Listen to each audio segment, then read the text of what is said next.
Hay una palabra en tu Biblia que está mal traducida. No estoy hablando de un matiz menor. No estoy hablando de una variación de estilo entre versiones. Estoy hablando de una traducción que le quitó a esa palabra su columna vertebral y que en el proceso convirtió una de las revelaciones más poderosas del Nuevo Testamento en algo completamente domesticado, completamente inofensivo, completamente inútil para transformar una vida. Y lo peor no es que esté mal traducida.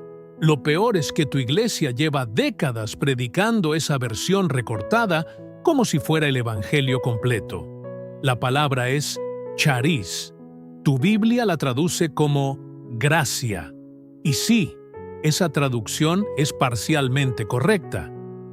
Pero lo que se perdió en esa decisión de traducción, lo que los traductores dejaron fuera, lo que los predicadores no mencionan, lo que los cultos dominicales nunca explican, eso es exactamente lo que vamos a diseccionar hoy. Quédate. Porque cuando llegues al final de este video, la manera en que oras va a cambiar. La manera en que entiendes tu relación con Dios va a cambiar. Y si eres honesto contigo mismo, también va a cambiar algo incómodo: la manera en que evalúas tu propia vida cristiana. Antes de entrar al texto, necesito que entiendas algo sobre cómo funcionan las traducciones bíblicas. Cuando un traductor toma una palabra del griego antiguo y la convierte al español, no está haciendo una operación matemática. No hay una equivalencia perfecta. Lo que está haciendo es elegir, dentro de su propio mundo cultural y teológico, cuál de los significados posibles de esa palabra griega va a priorizar. Y todo lo que queda fuera de esa elección desaparece. Eso es exactamente lo que pasó con Charis. El griego del primer siglo no era el griego de los filósofos clásicos. Era un griego vivo, cotidiano, anclado en una estructura social muy específica: el mundo romano. Y en ese mundo, charis no era una palabra religiosa, era una palabra de poder, una palabra de relaciones, una palabra que todo ciudadano romano del siglo I entendía de manera visceral, porque describía el sistema que gobernaba absolutamente toda su vida social y económica. Cuando Pablo escribe charis, él asume que sus lectores saben exactamente de qué mundo viene esa palabra. No lo explica porque no necesita explicarlo. Es como si yo te dijera hoy: el algoritmo decidió, y no tuvieras que preguntarme a qué algoritmo me refiero. Está en el aire cultural. El problema es que nosotros, 20 siglos después, hemos perdido ese aire, y nadie nos lo ha devuelto. Hasta hoy.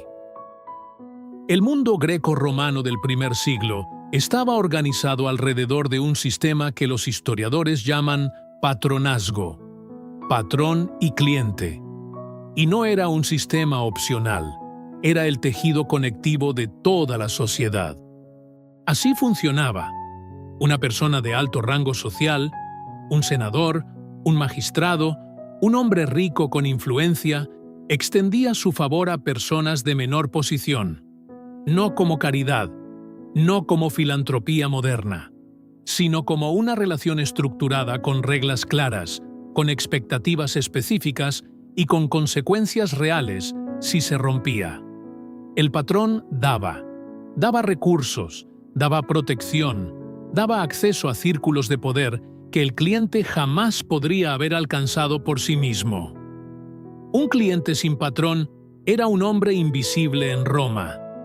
Un cliente con un buen patrón podía cambiar completamente su posición social, conseguir trabajo, resolver disputas legales, sobrevivir en una economía donde el Estado no te protegía de ninguna manera. Y el cliente, a cambio, no pagaba. Eso sería una transacción comercial y hubiera sido una ofensa. El cliente respondía con algo completamente diferente: lealtad pública, gratitud activa, reconocimiento. El cliente hablaba bien de su patrón, Lo acompañaba en sus apariciones públicas.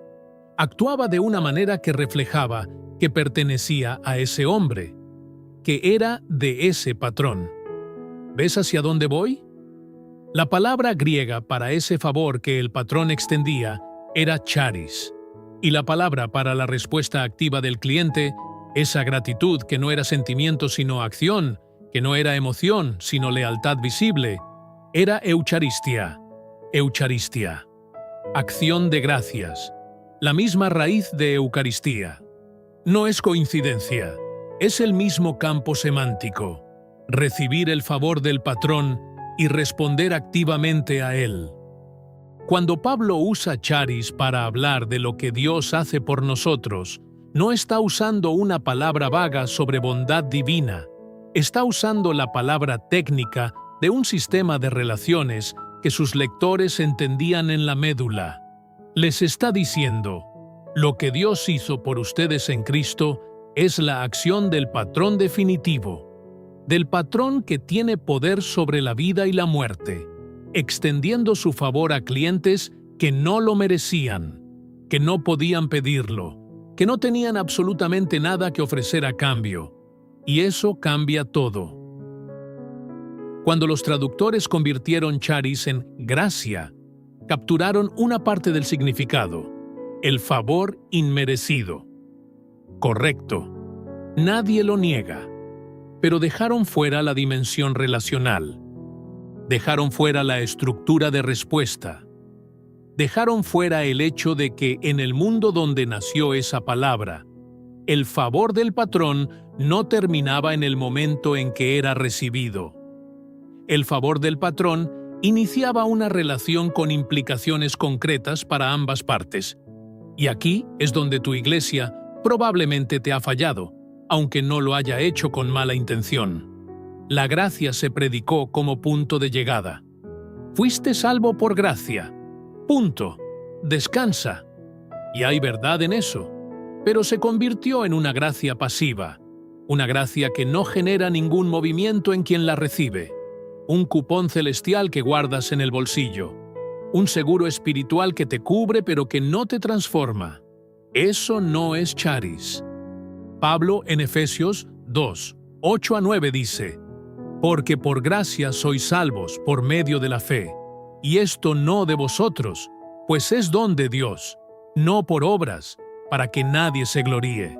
Ese versículo lo conoces. Probablemente lo has escuchado decenas de veces. Pero el versículo siguiente, el versículo 10, casi nunca se predica completo. Porque somos hechura suya, creados en Cristo Jesús para buenas obras, las cuales Dios preparó de antemano para que anduviésemos en ellas. El favor llega gratis, siempre. No lo ganaste, no lo mereciste, no puedes comprarlo. Eso es inviolable. Pero el favor del patrón definitivo no te deja igual. No puede dejarte igual. Porque la respuesta natural al favor real no es pasividad. La respuesta natural es lealtad. Y aquí viene la segunda palabra que tu Biblia traduce de manera incompleta. Pistis. Dame un momento, porque esto es lo que más va a incomodar a los que llevan años en la iglesia. La palabra griega pistis, que tu Biblia traduce como fe, tampoco significa en el griego del primer siglo solamente lo que tu iglesia te enseñó. En el contexto del sistema de patronazgo, el mismo sistema en que Pablo vivía y escribía, pistis era la palabra que describía la fidelidad del cliente hacia su patrón. No era solo un estado mental, no era solo una postura intelectual de «creo que esto es verdad». Era una postura existencial de lealtad activa.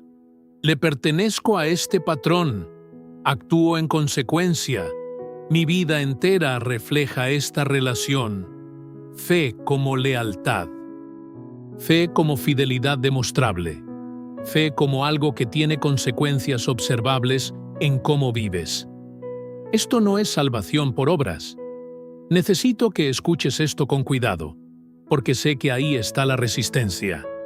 Nadie está diciendo que tus acciones compran el favor de Dios. El favor ya fue extendido, ya fue dado. Lo que estamos hablando es de la respuesta al favor, no de la condición para recibirlo. La diferencia entre esas dos cosas es la diferencia entre una religión de reglas y una relación de alianza. En una religión de reglas, obedeces para ganarte algo, para evitar el castigo, para acumular méritos. La obediencia viene del miedo o del cálculo. En una relación de alianza, respondes porque ya recibiste algo. Tu lealtad no compra nada, porque todo ya fue comprado. Tu fidelidad es la respuesta natural de alguien que entiende el peso de lo que recibió. Primera de Juan 4:18 lo dice sin rodeos. El amor perfecto echa fuera el temor. Si tu vida cristiana está gobernada por el miedo, miedo al infierno, miedo al juicio, miedo a no ser suficiente, entonces algo en tu comprensión de la charis sigue incompleto. Porque el que entiende el favor del patrón definitivo no obedece para no ser castigado. Obedece porque pertenecer a ese patrón lo cambia todo. Si en este momento estás incómodo, bien. Eso significa que el texto te está alcanzando. Dale like ahora y suscríbete al canal porque lo que viene en el siguiente bloque es donde esto se vuelve completamente personal. ¿Qué cambia en tu vida cuando entiendes charis como realmente fue escrita?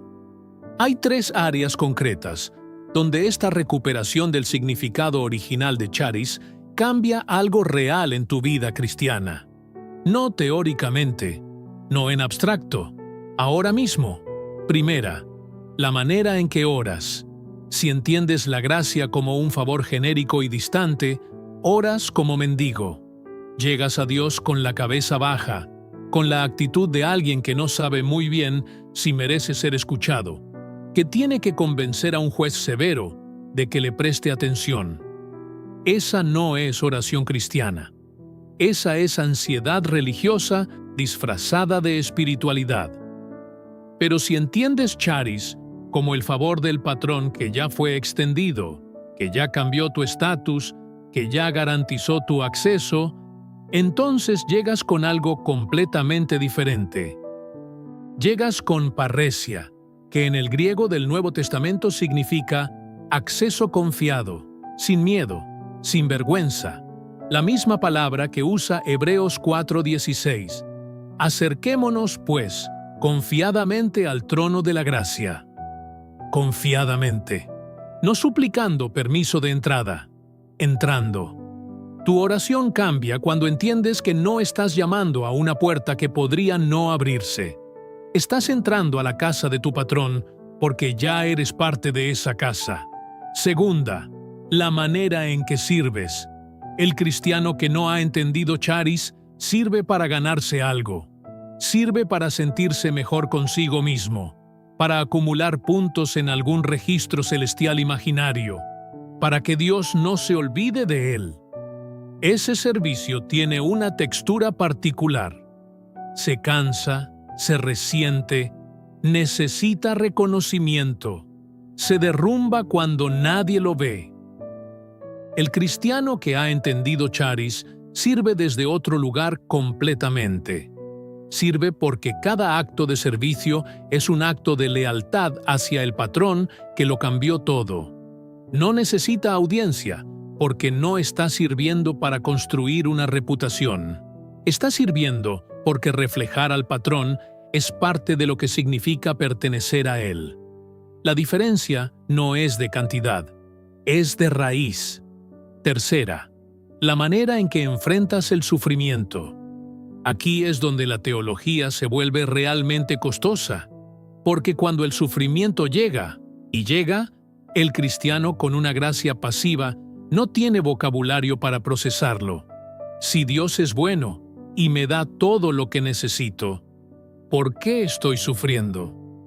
El sufrimiento se convierte en una crisis de fe, porque la gracia que le enseñaron era solo prosperidad y protección. Pero en el sistema de patronazgo, pertenecer a un patrón no garantizaba que tu vida fuera fácil. Garantizaba que no estabas solo. Garantizaba que había alguien con poder sobre tu situación que estaba de tu lado. La diferencia no era la ausencia del problema, era la presencia del patrón dentro del problema. En el mundo tendréis aflicción, dice Jesús en Juan 16:33. ¿No si eres un mal cristiano? ¿No como consecuencia de tu falta de fe? ¿Tendréis? Plural. Garantizado. Pero la frase termina así. Pero confiad, yo he vencido al mundo. Charis no promete un camino sin tormenta. Promete un patrón que ya venció la tormenta y que está contigo dentro de ella. Entonces, ¿dónde quedamos? Quedamos en esto. La gracia es real, es gratuita, es inmerecida. Todo lo que siempre te enseñaron sobre eso es verdad. No estamos borrando nada. Pero Charis es más grande que favor inmerecido. Charis es el inicio de una relación con estructura, con dirección, con una respuesta natural que no es obligación legal, sino lealtad amorosa. Y pistis, la fe que respondes a esa gracia, no es solo un clic mental de aprobación. Es una orientación de vida. Es una fidelidad que se puede ver, que se puede medir, que tiene consecuencias observables en cómo vives de lunes a sábado, no solo en cómo te comportas el domingo. La Iglesia moderna redujo Charis a un cupón. Lo que Pablo escribió fue una invitación a la alianza más asimétrica de la historia. Un patrón que lo tiene todo, extendiendo su favor definitivo a clientes que no tenían absolutamente nada que ofrecer y transformándolos en el proceso. Eso no es un seguro de vida espiritual. Eso es una revolución. Y si llevas años en la iglesia y esta es la primera vez que escuchas Charis explicada así, hazte una pregunta honesta. ¿Qué otra palabra de tu Biblia estás leyendo a medias? Esa pregunta tiene respuesta, y la vamos a seguir respondiendo en este canal. Si este estudio te movió algo, deja tu comentario abajo. No el comentario de cortesía, el comentario real. La pregunta que te quedó. La incomodidad que no se va todavía. Eso es lo que construye comunidad aquí, no los aplausos. Suscríbete si todavía no lo has hecho. Activa la campana, porque el próximo video va a entrar a otra palabra que lleva 20 siglos mal traducida y que cuando la entiendas en su contexto original, te va a cambiar la manera de leer los evangelios completos. Hasta el próximo capítulo.